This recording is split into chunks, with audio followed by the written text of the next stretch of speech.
Students, कैसे हैं आप लोग। आज आपकी कुछ इंग्लिश की समस्याएं दूर करते हैं। इंग्लिश में ये बताइए कि सेंटेंस कैसे बनते हैं। आपको बहुत सारे वर्ड्स मालूम है, बच्चे छोटे हैं उनको मालूम है, बॉय है, गर्ल है, ये कॉपी है, पेन है, टेबल है, मदर है, फादर है, स्कूल है। बट प्रॉब्लम कहाँ आती है, उनको is am are was were भी मालूम होते हैं, बट प्रॉब्लम आती है कि वो सेंटेंस को बना नहीं पाते हैं। सारे वर्ड्स तो उनके माइंड में बहुत सारे वर्ड्स हैं, बट उनको सबको मिला के वो एक सेंटेंस बनाना है। अब सेंटेंस कैसे बनाना है, सेंटेंस बनाने के कुछ सेट ऑफ रूल्स हैं। जब तक आप उन सारे वर्ड्स को एक सीक्वेंस में नहीं करेंगे तब तक उसका मीनिंग नहीं आएगा। मीनिंग नहीं आएगा तो हम कुछ भी इंग्लिश लिखना बेकार है।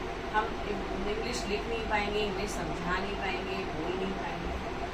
तो आज हम बताते हैं कि सेंटेंस बनता कैसे है। आप ये मान के चलिए कि आप छोटे बच्चे हैं, आपके माइंड में बहुत सारे इंग्लिश के वर्ड्स हैं, बट सेंटेंस बनाना है।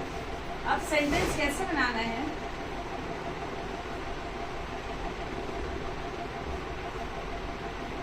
सेंटेंस के बेसिकली 2 पार्ट्स होंगे, सब्जेक्ट और प्रेडिकेट।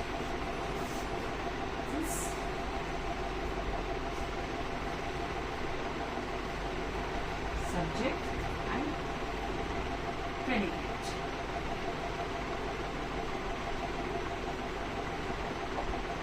सब्जेक्ट क्या हुआ, सब्जेक्ट मीन्स मेन पर्सन जो काम कर रहा है, जो जिस के बारे में उस सेंटेंस से बात की जा रही है। मैं पढ़ रही हूँ, गौरी पढ़ा रही है, पापा काम कर रहे हैं, तो मेन काम कौन कर रहा है, दैट इज सब्जेक्ट। जिसके बारे में ये सेंटेंस बोला जा रहा है पूरा, that is called subject. Subject क्या हो सकता है, नाउन और प्रोनाउन। अब नाउन के भी अगर हम पापा की कोई क्वालिटी बता रहे हैं, my qualified father, tall father, big boy, तो वो मैंने नाउन लिखने से पहले उसका एडजेक्टिव लिख दिया। Adjective, then head word,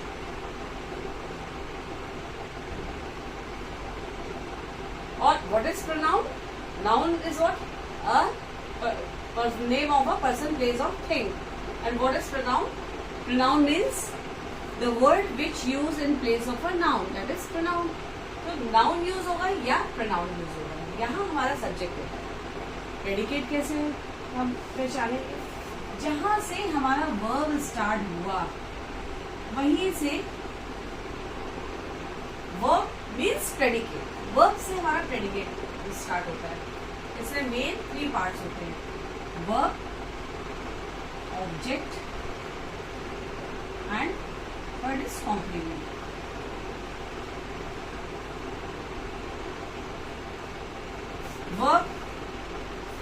verb main, verb की हिंदी क्या होती है, क्रिया। वर्ब में 2 तरह के होते हैं, helping verb and main verb. Helping verb and main verb. Helping verb क्या है, is, am, are, was, were, will, shall, has, have, had, जिससे हमें टेंस के बारे में मालूम होता है कि हम ये काम अभी कर रहे हैं, या कर रहे थे, या कर रहे हैं, या कर रहे होंगे। तो वो टेंस हमारा जो बताता है वो हेल्पिंग वर्ब। मेन वर्ब क्या है, जो हम एक्शन लेते हैं। Action word is called main verb. Object again has 2 parts, indirect object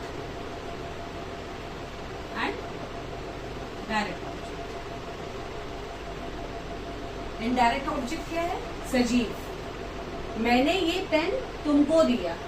अब इसको कहने के 2 तरीके हैं, I am giving you a pen और I am giving a pen to you।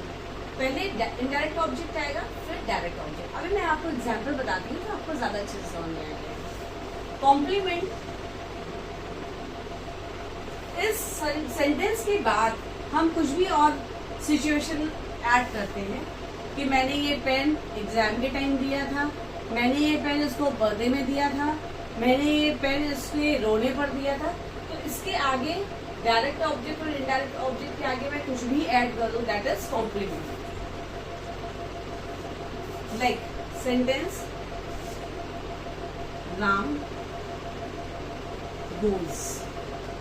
What is this? This is a sentence.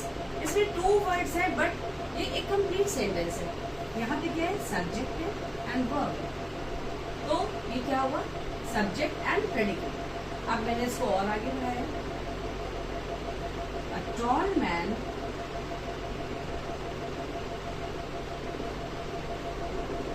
goes. Again goes से मेरा predicate start हुआ और ये मेरा सब्जेक्ट हो गया। अब देखिए सब्जेक्ट में भी मैंने इसके 3 पार्ट्स है। This is qualifier, adjective and then head word. ये जो मैंने यहाँ बताया है adjective and then head word. Both से मेरा प्रेडिकेट स्टार्ट हो गया। Now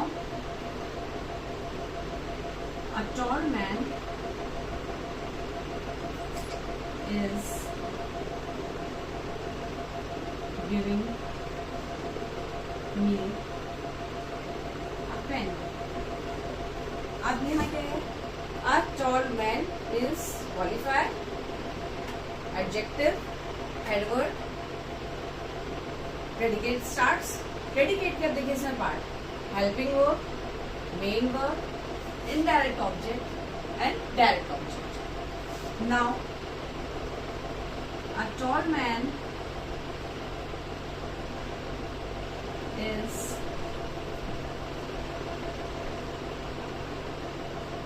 giving a pen to me during exams. A tall man is subject, is giving a pen to me. आप देखिए यहाँ पे मैंने क्या करा? me a pen, बट यहाँ मैंने क्या करा कि पेन पहले कर दिया, बाद में मी करा। तो आइडियली क्या होता है?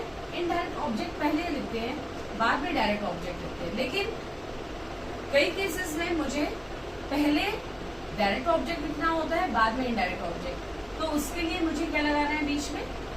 Preposition. A tall man is giving a pen to me. अब ये क्या हो गया? This is complement. अब मैं इसके पार्ट्स लिखती हूँ। This is qualifier, this is adjective,